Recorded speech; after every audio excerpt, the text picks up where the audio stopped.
Imagine waking up to nearly $1 million missing from your crypto account. Now, picture this. The mistake that let it actually happen wasn't made last night. It was made 15 months earlier.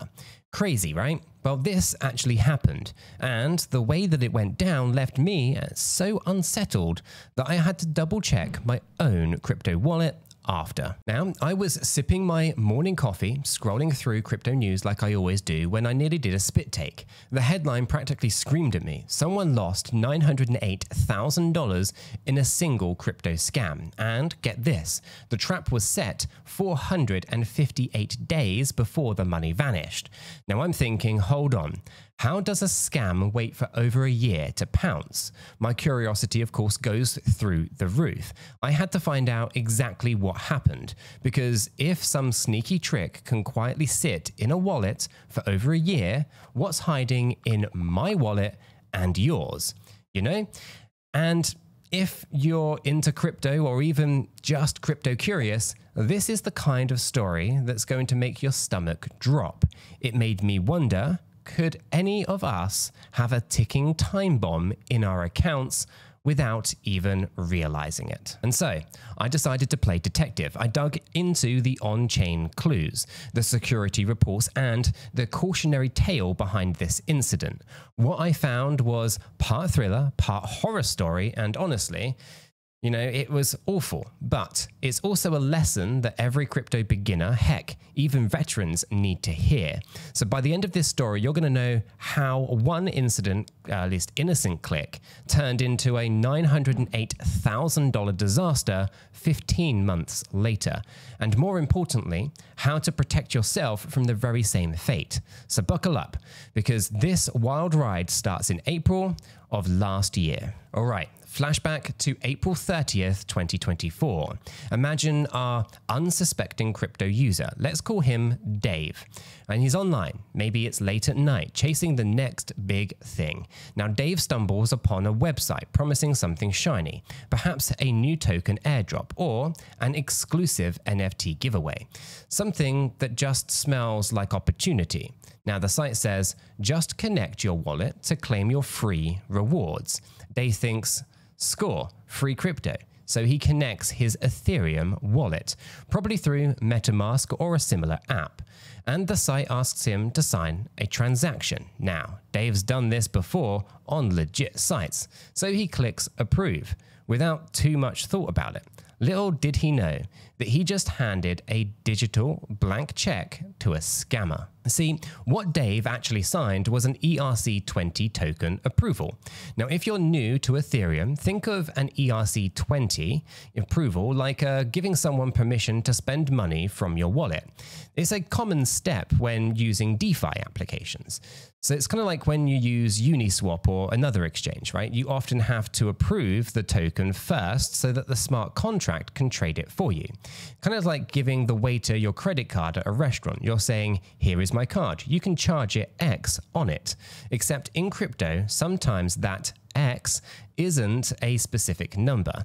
It can be unlimited, and that is where things get risky. Now, in Dave's case, the website tricked him into approving an unknown spender, specifically a scammer's wallet, to have access to his funds. So picture that. He basically gave a thief the keys to his safe, but since the safe was empty, or had very little in it at the time, nothing happened immediately. No alarms actually went off.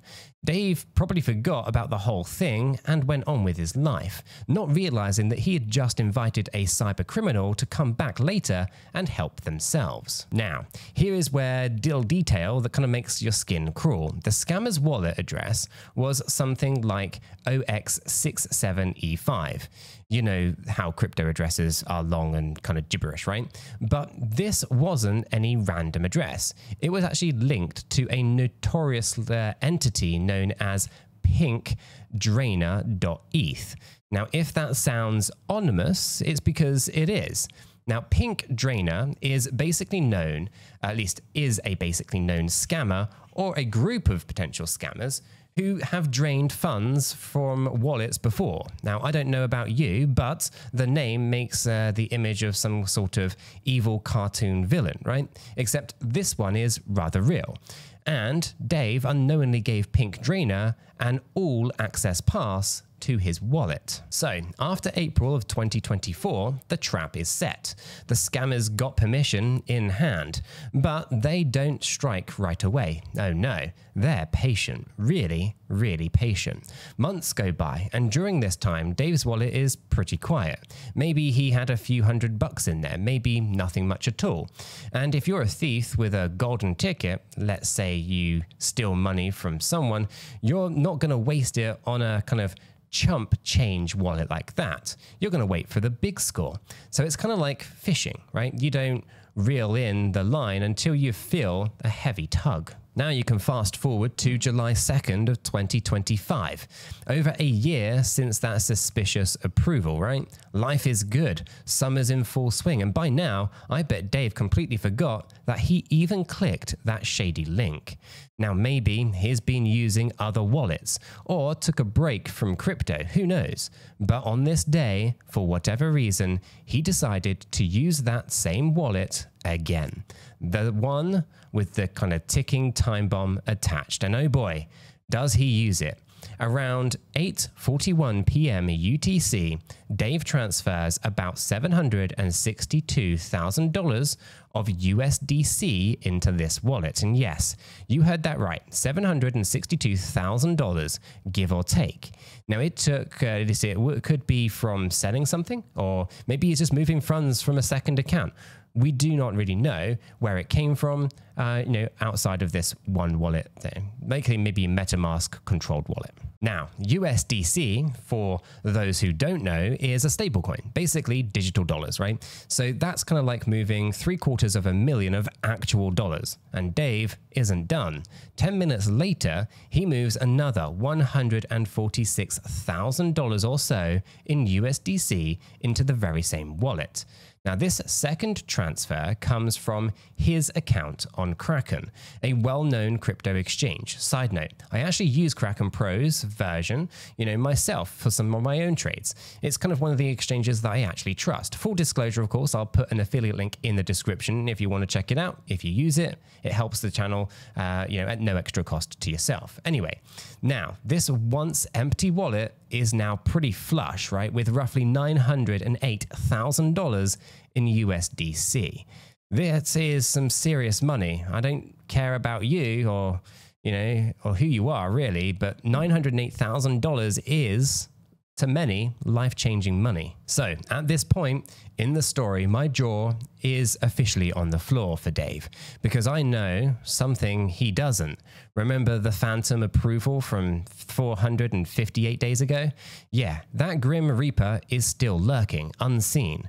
Dave basically just loaded up a vault without changing the locks after he'd given a thief a spare key ages ago. Now, you might be wondering, why on earth would he put so much money into a wallet that had a risky permission on it? The most likely answer is that he had no clue that it was actually compromised. Maybe he totally forgot about the sketchy site or assumed nothing happened, so it was all fine. It's also possible he never actually even realized that the site was malicious. Sometimes the UIs of these scams are so slick. You kind of think you're doing a normal thing. It's kind of a harsh reminder. Now in crypto, sometimes the danger doesn't bite immediately. It can just lie in wait. So here we are, early July 2025. Dave's wallet is now a juicy target. And if I were a fly on the wall inside the scammer's operation, I bet there were some excited eyeballs when those deposits hit. But interestingly, the scammer doesn't immediately pounce.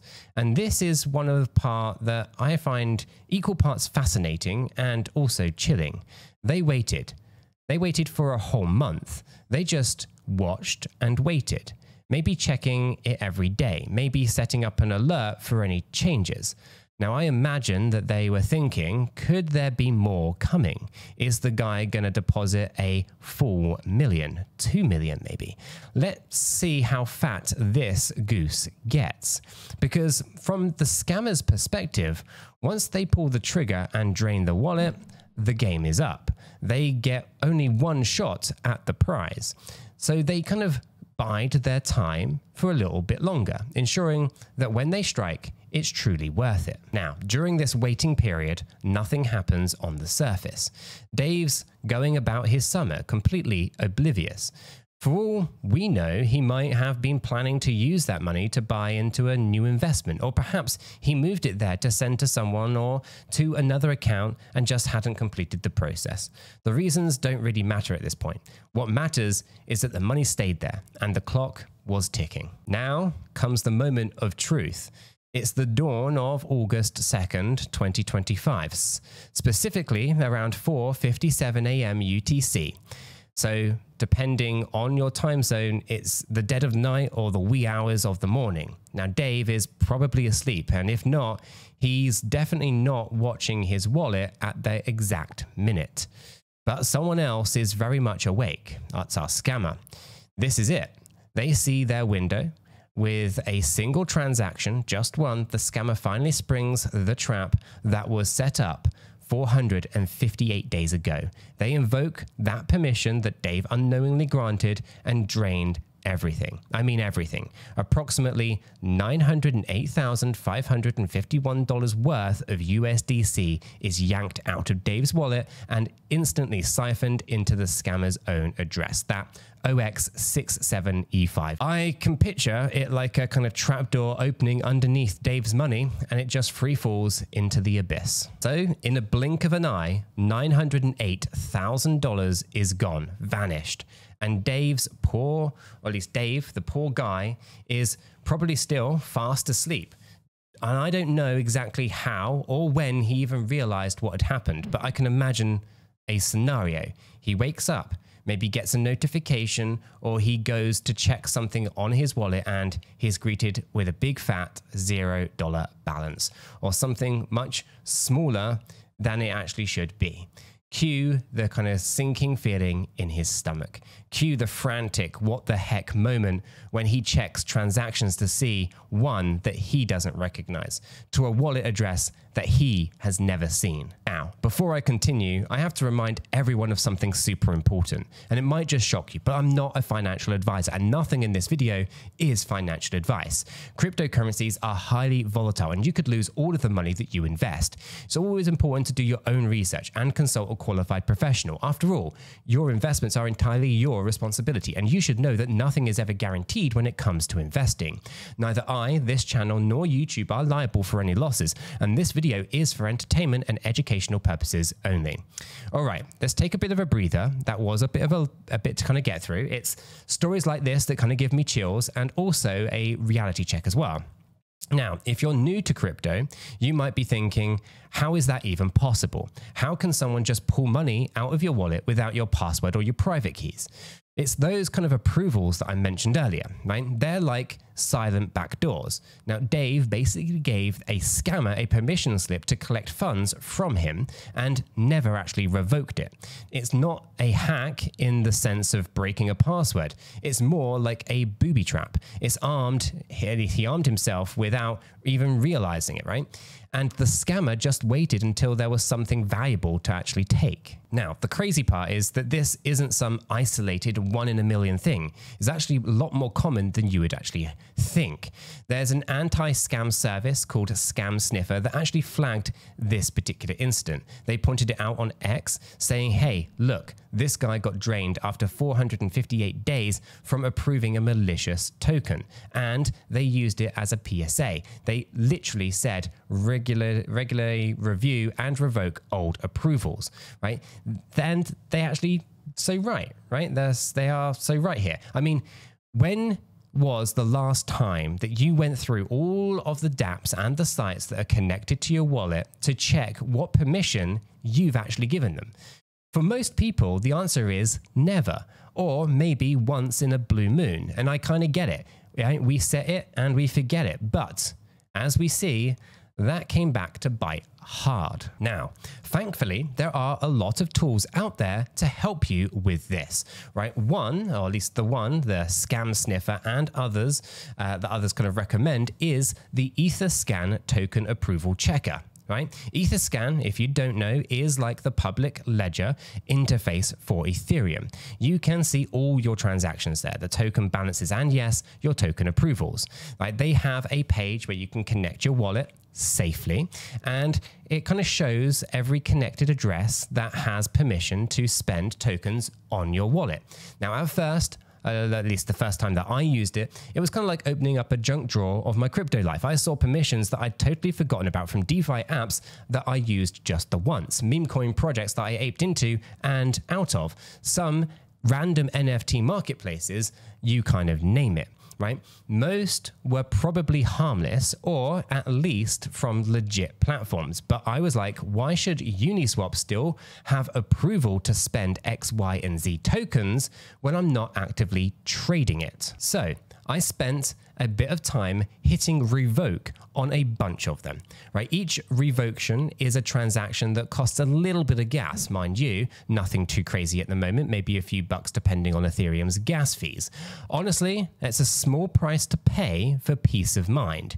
It's like paying for a better lock after you realize that you left the old one rusting. Now, if Dave had done this, if he had, periodically cleaned up all of his approvals, he might have noticed one for an address that he didn't actually recognize, right? The OX67E5, right? Would have looked unfamiliar for sure, right? And he could have cancelled it.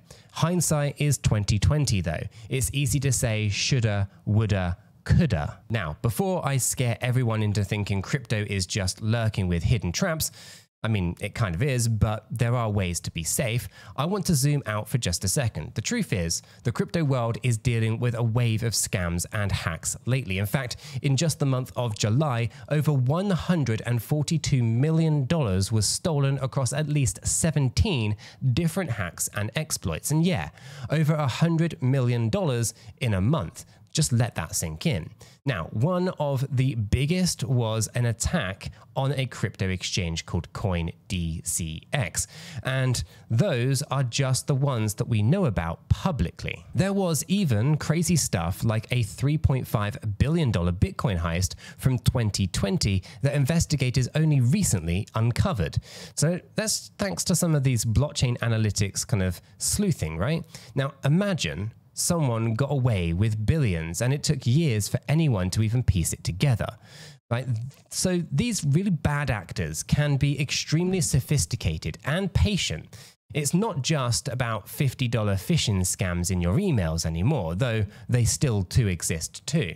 We're talking long cons, big paydays, friendship scams, the professional operations as well. Now, I don't say all of that to make you paranoid to the point of just quitting crypto. But what I do want to everyone, especially newcomers, to understand is that this isn't a game. Crypto puts you in control of your money like never before, which is amazing. But it also means that you're in charge of your own security. And there's no bank fraud department watching your back here, right? It's you and the blockchain, for better or for worse. Now, the good news is that there are communities and resources to help you learn the ropes and develop good security habits. For instance, we have a free educational Discord server. The link, of course, is in the description. It's basically a place where you can hop in, ask questions, learn from other mistakes, right? And share your own close calls as well. And just get better at navigating this space. Now, I hang out there, lots of other knowledgeable people do too. And we're all learning together how to stay safe and savvy. So definitely join if it sounds helpful to you. And it's completely free, like I said. Now, let me also clarify something rather important. Not every token approval is bad. Don't just go revoking absolutely everything in a panic without understanding why you set them in the first place, right? If you're yield farming or providing liquidity on a platform, those platforms need token approvals to function, right? The key is to only approve what you actually need to. with an amount that is actually comfortable, or at least you're comfortable with, and of course to trustworthy contracts. Now, many wallets will allow you to set a specific spend limit nowadays instead of having an unlimited amount, which is great.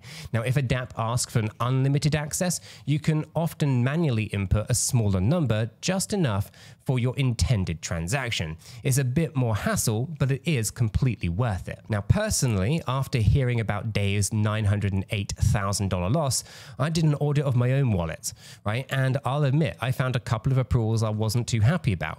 One was for some sketchy dApp that I tried last year, ironically also for an airdrop. The irony was not lost on me here, by the way. I revoked that so fast that it kind of made my head spin. Another was for an old gaming token contract that I used once, probably fine, but why keep it open after all, right? Click, revoke, done, right? It kind of felt like spring cleaning for my crypto, right? And after all of that, I slept a little bit better at night. And so what's the big takeaway from all of this? Well, if I had to sum it up, be vigilant, right? The blockchain is like the Wild West in some ways. There's tremendous opportunities, but there's also bandits and booby traps everywhere. One wrong click can offset, a chain of events that might not explode today, tomorrow, or even a year, but 15 months later, right? You could wake up to find a crater where your savings used to be. And that's not meant to kind of scare you off. It's meant to empower you to kind of take control of your security. And on this note, it's probably worth noting, right? Within crypto, you very rarely have to give away too much of your personal data. For example, MetaMask, a wallet, is not likely to have your email address. So if you get an email from MetaMask, it's more than likely going to be a scam, right? It's very rare that you've given your email address to any of these wallet providers. Therefore, they're not going to be emailing you, right? Exchanges, also, there's lots of different ways to set up safeguards around those when it comes to phishing scams via emails. Be super vigilant. So let's think of it this way, right? We secure our houses with locks, alarms, maybe even a guard dog if we're extra careful like that, right? We treat our crypto wallets the same way, right? Use hardware wallets. I can't tell you guys the amount of Ledger hardware wallets. Links are in the description, by the way, guys, right? That I have them for different purposes. I have Ledger wallets that I solely use for multi-signatures. I have wallets, Ledger wallets that I use for, connecting to, dApps and things like that. Then I have completely ice cold Ledger wallets that are completely offline, right? Grab yourself some hardware wallets. They're inexpensive if you're into crypto in a big way, and they will save your, they'll save you a little bit of pain. Obviously not specifically to this, because if you still give someone access to spend from your Ledger, they can still spend from your Ledger, but they are an added extra protection nonetheless. So we should be treating our crypto in the same way that we treat our houses, right? Hardware wallets are great. Use them, right? Check out the links in the description down below. Again, scammers, they have fraudulent versions of these as well. Always buy them directly from the manufacturer. That is what you'll find in the description down below, right? Double check all the websites and the email links before you connect any wallets, before you click any links at all. You should always just navigate directly to the actual website. For example, if you get an email from, let's say, Coinbase as an example, right? And it has a link in the email. Well, don't click the link. Go over to the Coinbase website and log into your account like you would normally. The link itself might actually be just trying to get your credentials, trying to actually drain your Coinbase wallets, or even any wallets that you have on your mobile device, right? Don't click links in emails, right? Phishing links can look identical to the real ones, but they kind of make it look routine. But once every couple of months or so, you get these kind of fake ones coming through. So always connect or go to the actual website directly, not clicking the links. It takes a few minutes of work, but it could save you a whole world of hurt. Now, I really feel for Dave. Losing that kind of money is devastating. But if there's a silver lining here, it's that we all get a wake-up call, without having to actually pay the price ourselves. Now, I hope that wherever Dave is, he's recovering okay, and that maybe his story is reaching the public will actually prevent someone else from falling into the very same trap. In the end, the crypto landscape is an incredible place, right? There's innovation, there's the thrill of true financial freedom, and the sense of being early to something revolutionary. But every hero's journey has its dragons to slay. Think think of these scammers as the dragons. They're not going away, unfortunately, but we can get smarter and equip ourselves with the knowledge and armor to fend them off. So stay cautious, stay curious, and keep learning, right? Even stories that scare the heck out of us have something to teach us at the same time. Now, if you've made it this far, then I'm curious, have you ever discovered a weird permission or had a close call with a scam? If so, you can let me know, if you're comfortable with sharing, in the comments down below. But guess what? There are scammers operating in the comment section down below as well. Hence why we set up the free educational Discord server with top-notch security, banning those scammers. Of course, any of our team are never going to DM you. So if you get a DM from me, I'm sorry, but it's not me, right? I do not DM anyone. Chris doesn't DM anyone. Any of our team, they do not DM anyone. So if you're getting DMs from me, it's a scam. And hey, if you found this video helpful in any way, it would mean the world to me if you would hit that subscribe button and hit the like button on this video, share it maybe between your friends and everyone, keep everyone nice and safe, and join the little community that we have here, right? Well, I've got plenty more real life crypto adventures and lessons on the way, and I'd love to share them with you guys.